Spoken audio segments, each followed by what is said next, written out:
Praise lord. మీ అందరికీ దేవుడు నామమున వందనాలు. బాగున్నారా? ఉదయకాల సమయంలో దేవుడు మనతో మాట్లాడుతున్న మాట, దేవుని మాటలు వినడానికి సిద్ధంగా ఉన్నారా? చూద్దాం. దేవుని వాక్యాన్ని మనం ధ్యానం చేద్దాం. మత్తయి సువార్త 18వ అధ్యాయం 3వ వచనాన్ని మనం చదవగలిగితే ఈ రీతిగా రాయబడుతూ ఉంది. మీరు మార్పు నొంది బిడల వంటి వారైతే గాని పరలోక రాజ్యంలో ప్రవేశించరు అని చెప్తా ఉన్నాడు.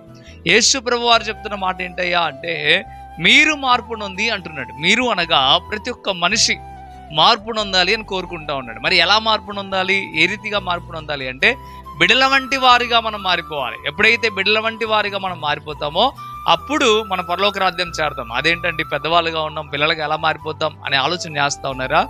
ఇక్కడ అంతరార్థం అది కాదు, పెద్దవాడు చిన్నవాడు అవ్వాలని కాదు. కానీ బిడ్డల వంటి మనసు కలిగిన వారిగా మనం ఉండాలి. ఎప్పుడైతే మనం బిడ్డల లాంటి మనసు కలిగి ఉంటామో అప్పుడే పరలోక రాజ్యంలో మనం చేరతాం. బిడ్డల లాంటి మనసు అంటే వారు తిట్టుకున్నా కొట్టుకున్నా మరలెమ్మటే కలిసిపోయే మనస్తత్వం కలిగి ఉంటారు. పరిస్థానంలో పాపం చేసే స్థితిలో వాళ్ళు ఉండరు.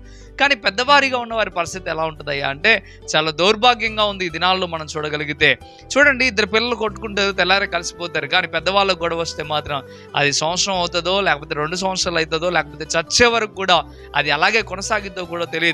అలా ఉండకూడదు. కలిసిమెలిసి ఉండడానికి ఇష్టపడాలి, ఒకరినొకరు క్షమించుకోవడానికి ఇష్టపడాలి, ఒకరినొకరు ప్రేమించుకోవడానికి ఇష్టపడాలి. అది దేవుడు చెప్పడం ప్రారంభిస్తూ ఉన్నాడు. ఈ దినాన ఒకసారి ఆలోచన చేయి. దేవుడు స్పష్టంగా మాట్లాడుతూ ఉన్నమాట, క్షమించే మనసు నీకుందా, ప్రేమించే మనసు నీకుందా? అది బిడ్డలకు ఉంది. బిడ్డల్లాంటి మనసు నువ్వు కూడా కలిగి ఉన్నట్లయితే పరలోక రాజ్యంలో స్థానం సంపాదిస్తావు. చాలా మందికి ఆశ ఉంటుంది, నేను చనిపోతే పరలోక రాజ్యం చేరాలని, నేను నరకానికి వెళ్ళకూడదు ఇదిగో అనే ఆలోచన చాలా మందికి ఉంటుంది. కానీ అది నెరవేర్పులోనికి పెట్టట్లేదు. ఎలాగా అంటే, ప్రేమ కలిగిన వారిగా నువ్వు ఎప్పుడైతే ఉంటావో, నిన్ను వల్ల నీ పొరుగు వారిని ప్రేమించే స్థితిలో నువ్వు ఎప్పుడైతే ఉంటావో అప్పుడు మాత్రమే నువ్వు పరలోక రాజ్యం చేరగలుగుతావు. పిల్లల్ని చూడండి, వారికి ఏదైనా తినే ఆహార పదార్థం ఇస్తే పక్కన వాళ్ళకి పంచకుండా వాళ్ళు తినరండి. నువ్వైతే నేనైతే దాచుకొని తింటా ఉంటాం. అది ఆలోచన చేయాలా. మనం ప్రేమ కలిగిన వారిగా ఉంటున్నామా లేదా అనేది ఒకసారి ఆలోచన చేసుకోవాలా. దేవుడు నీకు ఇచ్చిన దాంట్లో నువ్వు సంతృప్తిగా ఉంటూ మిగతా వారిని కూడా సంతోషపెట్టేవాడిగా నువ్వు ఉండగలగాలి. దేవుడికి వాక్యం చెప్తున్న మాట అదే. ఇదిగో పిల్లలాంటి మనసు అనగా బిడ్డలాంటి మనసు మీరు ఎప్పుడైతే కలిగి ఉంటారో అప్పుడే పరలోక రాజ్యంలో మనం స్థానం సంపాదిస్తాం. గనక ఈ ఉదయకాల సమయంలో ఒకవేళ బిడ్డలాంటి మనసు మనకు లేదేమో, అందుకే దేవుడు నీతో నాతో మాట్లాడటం ప్రారంభిస్తూ ఉన్నాడు. ఎక్కడైనా మనం సరి చేసుకుందాం, అందరితో ప్రేమ కలిగి ఉందాం, బిడ్డలను చూసి మనం నేర్చుకుందాం. దేవుడు మనతో మాట్లాడుతున్న మాటలుగా మనం గ్రహించి మనలో మార్పు పొందుదాం. దేవుడి వాగ్దానం మన పట్ల నెరవేర్పు జరిగించును గాక. ఆమేన్. ప్రార్థన చేద్దాం. పరిశుద్ధుడా, మీకు వందనాలు ప్రభువా. ఈ దినమున ఉదయకాల సమయంలో స్పష్టంగా నాతో మాతో మీరు మాట్లాడారు. అందుని బట్టి వందనాలు, స్తోత్రాలు ప్రభువా. ఈ దినమునైనా ఇంకా మీరు మమ్మల్ని బలపరిచి స్థిరపరచండి అయ్యా. మీరు కాచి కాపాడండి ప్రభువా. మీకు వందనాలు. ఈ దినమునైనా స్పష్టముగా నాతో మీరు మాట్లాడారు, నీ బిడ్డలతో మీరు మాట్లాడారు. మేము మార్పు నొంది ప్రభువా, బిడ్డలాంటి మనసు కలిగిన వారికి మేము మాట్లాడడానికి సహాయం దయచేయండి ప్రభువా. మీకు వందనాలైనా అయ్యా. మీకు వేలాది స్తోత్రం. నీ రాజ్యంలో ప్రవేశించాలంటే తప్పక మేము పిల్లలాంటి మనసు కలిగి ఉండాలని మీరు చెప్పారు నాయనా. ఆ రీతిగా మేమందరం ఉండటానికి సహాయం దయచేయండి.